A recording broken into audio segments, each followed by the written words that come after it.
Good evening everybody.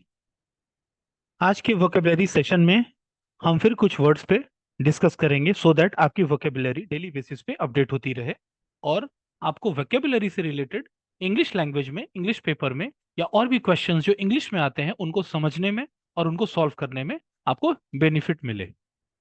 सो आज के session में पहला वर्ड है एलिजियंस।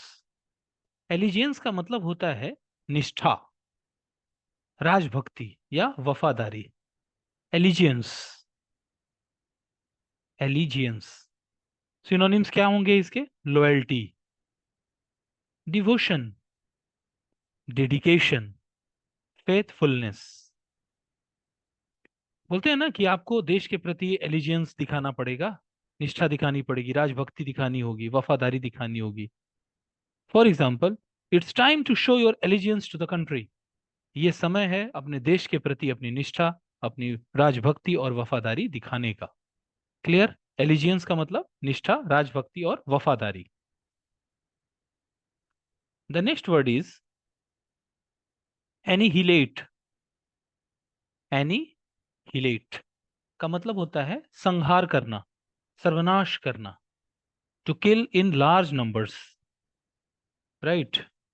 एनिहिलेशन का मतलब होता है विनाश। फॉर एग्जाम्पल, बोलते हैं ना मास एनिहिलेशन, सामूहिक रूप से विनाश कर दिया। Sentence, the enemy troops were annihilated. जो शत्रु दल थे, ट्रूप्स का मतलब क्या होता है? दल। ट्रूप्स का मतलब दल।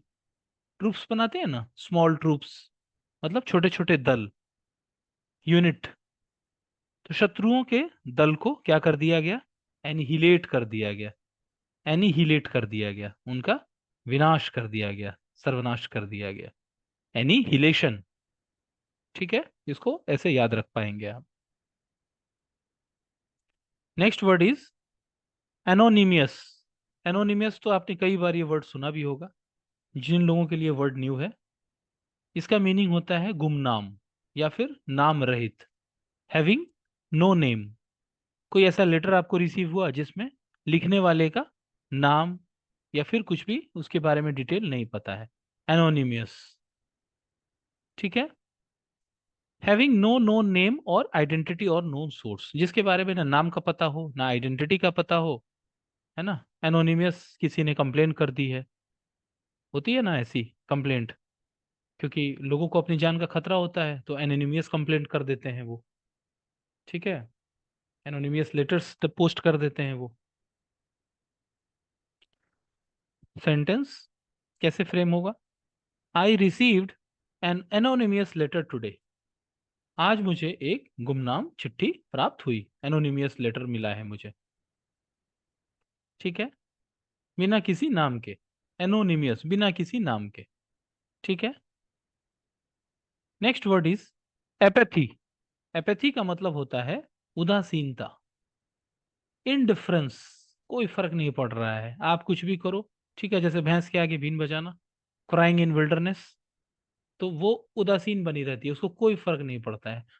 कोई भी मतलब ना पॉजिटिव ना निगेटिव, ना उसको गुस्सा आ रहा है और ना ही उसको कोई एंथुजियाज्म है, मतलब कोई उसको आनंद आ रहा है। इनडिफरेंस, शोइंग इनडिफरेंस, कोई फर्क नहीं पड़ता है, जो करना है करो।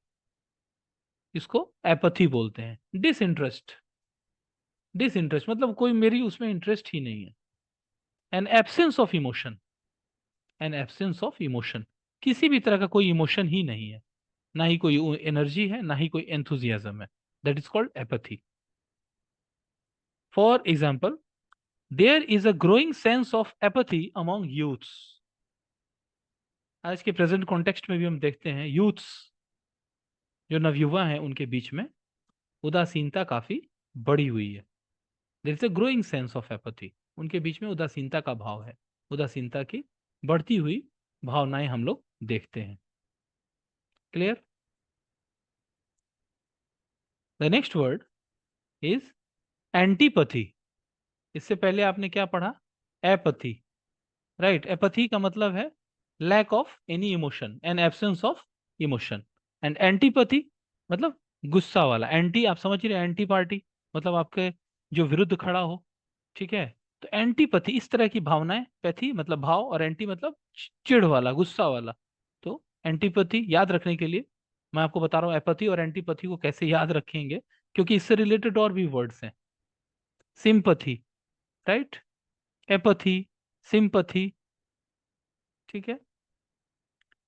एंटीपैथी का मतलब होता है घृणा, चिढ़, विरोध भाव। एंटी मैंने बोला ना, विरोध करना, एंटी, ठीक है। हेट्रेड मतलब घृणा, हेट, अगेन डिसगस्ट, डिसलाइक, नापसंद करना। A feeling of intense dislike, a feeling of intense dislike, बहुत ज्यादा किसी चीज से घृणा करना या गुस्सा होना, चिढ़ होना। For example, the teenagers expressed their antipathy for the school by vandalising the gym. जो टीनेजर्स थे, टीनेजर्स का मतलब जो कम उम्र के बच्चे थे, उन लोगों ने क्या किया, अपनी एंटीपैथी को एक्सप्रेस किया, मतलब उन्होंने अपना चिढ़ या विरोध भाव प्रकट किया। कैसे प्रकट किया? स्कूल के लिए, फॉर द स्कूल मतलब स्कूल के लिए, बाई क्या करके, वेंडलाइज कर दिया उन्होंने जिम को। जिम में क्या किया उन्होंने? वेंडलाइज कर दिया, तोड़फोड़ कर दिया। वेंडलाइजिंग, तोड़फोड़, तहस नहस कर देना। वेंडलिज्म मतलब तोड़फोड़ करना, तहस नहस करना, नष्ट करना, बर्बाद करना चीजों को। ओके, सो आज के सेशन में बस इतना ही, और नेक्स्ट सेशन में हम फिर आपके लिए ऐसे ही वर्ड्स, वोकेबलरी आपके डेटाबेस को अपडेट करने के लिए फिर हाजिर होंगे। Thank you so much.